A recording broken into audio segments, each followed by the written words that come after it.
I wanted to make a life in national security.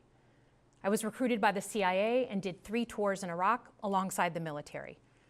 In between, I worked at the White House under President Bush and President Obama, 2 very different leaders who both believed that America is exceptional.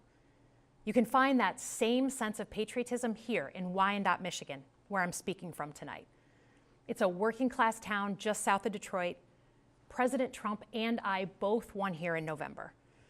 It might not seem like it, but plenty of places like this still exist across the United States. Places where people believe that if you work hard and play by the rules, you should do well and your kids should do better. It reminds me of how I grew up. My dad was a lifelong Republican, my mom a lifelong Democrat. But it was never a big deal because we had shared values that were bigger than any one party. We just went through another fraught election season. Americans made it clear that prices are too high and that the government needs to be more responsive to their needs. America wants change, but there's a responsible way to make change and a reckless way. And we can make that change without forgetting who we are as a country and as a democracy. So that's what I'm going to lay out tonight. Because whether you're from Wyandotte or Wichita, most Americans share 3 core beliefs: that the middle class is the engine of our country, that strong national security protects us from harm, and that our democracy, no matter how messy, is unparalleled and worth fighting for. Let's start with the economy. Michigan literally invented the middle class, the revolutionary idea that you could work at an auto plant and afford the car you were building. That's the American dream. And in order to expand and protect the middle class, we have to do a few basic things. We need to bring down the price of things we spend the most money on: groceries, housing, healthcare. We need to make more things in America with good-paying union jobs and bring our supply chains back home from places like China. We need to give American businesses the certainty they need to invest and create the jobs of the future. And we need a tax system that's fair for people who don't happen to make $1 billion. Look, the president talked a big game on the economy, but it's always important to read the fine print.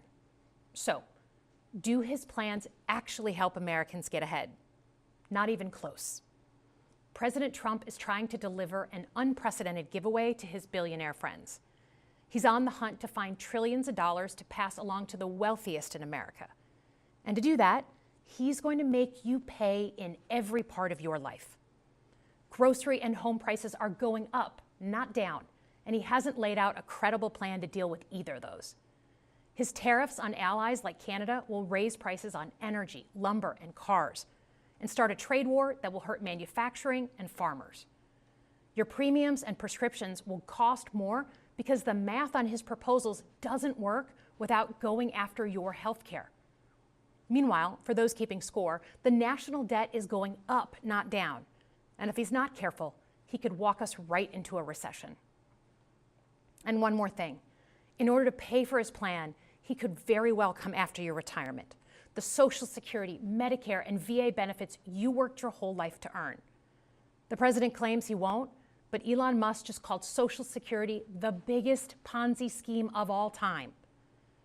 While we're on the subject of Elon Musk, is there anyone in America who is comfortable with him and his gang of 20-year-olds using their own computer servers to poke through your tax returns, your health information, and your bank accounts? No oversight, no protections against cyber attack, no guardrails on what they do with your private data. We need a more efficient government. You want to cut waste? I'll help you do it. But change doesn't need to be chaotic or make us less safe. The mindless firing of people who work to protect our nuclear weapons, keep our planes from crashing, and conduct the research that finds the cure for cancer, only to rehire them 2 days later? No CEO in America could do that without being summarily fired. Okay, so we've talked about economic security. How about national security? Let's start with the border.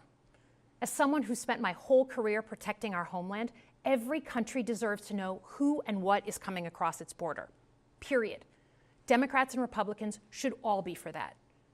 But securing the border without actually fixing our broken immigration system is dealing with the symptom and not the disease. America is a nation of immigrants.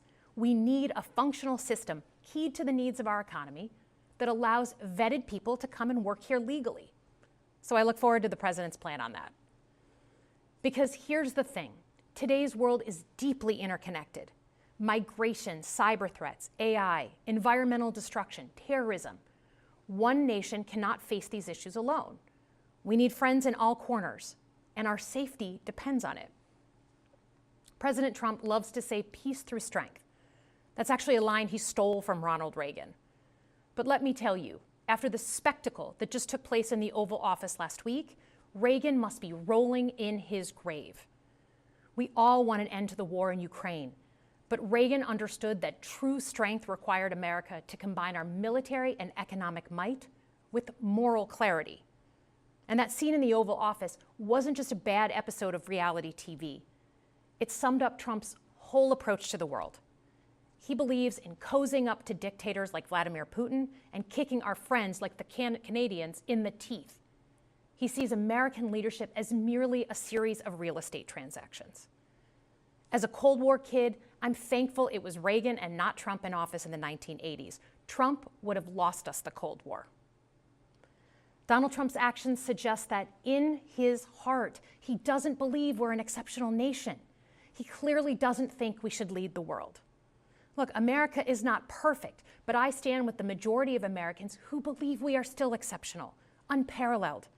And I would rather have American leadership over Chinese or Russian leadership any day of the week. Because for generations, America has offered something better. Our security and our prosperity, yes, but our democracy, our very system of government, has been the aspiration of the world. And right now, it's at risk.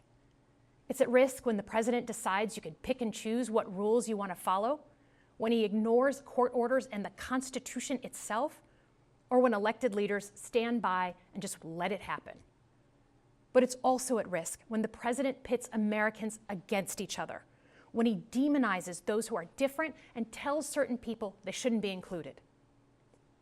Because America is not just a patch of land between two oceans. We are more than that. Generations have fought and died to secure the fundamental rights that define us.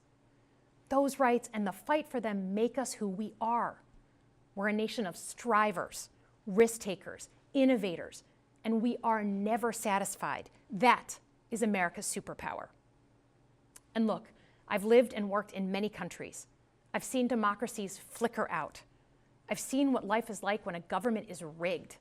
You can't open a business without paying off a corrupt official. You can't criticize the guys in charge without getting a knock at the door in the middle of the night. So as much as we need to make our government more responsive to our lives today, don't for one moment fool yourself that democracy isn't precious and worth saving. But how do we actually do that? I know a lot of you have been asking that question. First, don't tune out. It's easy to be exhausted, but America needs you now more than ever. If previous generations had not fought for this democracy, where would we be today? Second, hold your elected officials, including me, accountable. Watch how they're voting. Go to town halls and demand they take action. That's as American as apple pie. Third, organize. Pick just one issue you're passionate about and engage. And doom scrolling doesn't count. Join a group that cares about your issue and act. And if you can't find one, start one. Some of the most important movements in our history have come from the bottom up. In closing, we all know that our country is going through something right now. We're not sure what the next day is going to hold, let alone the next decade. But this isn't the first time we've experienced significant and tumultuous change as a country. I'm a student of history, and we've gone through periods of political instability before. And ultimately, we've chosen to keep changing this country for the better. But every single time, we've only gotten through those moments because of two things: engaged citizens and principled leaders. Engaged citizens who do a little bit more than they're used to doing to fight for the things that they care about, and principled leaders who are ready to receive the ball and do something about it. So thank you tonight for caring about your country. Just by watching, you qualify as engaged citizens. And I promise that I and my fellow Democrats will do everything in our power to be the principled leaders that you deserve. Good night, everyone.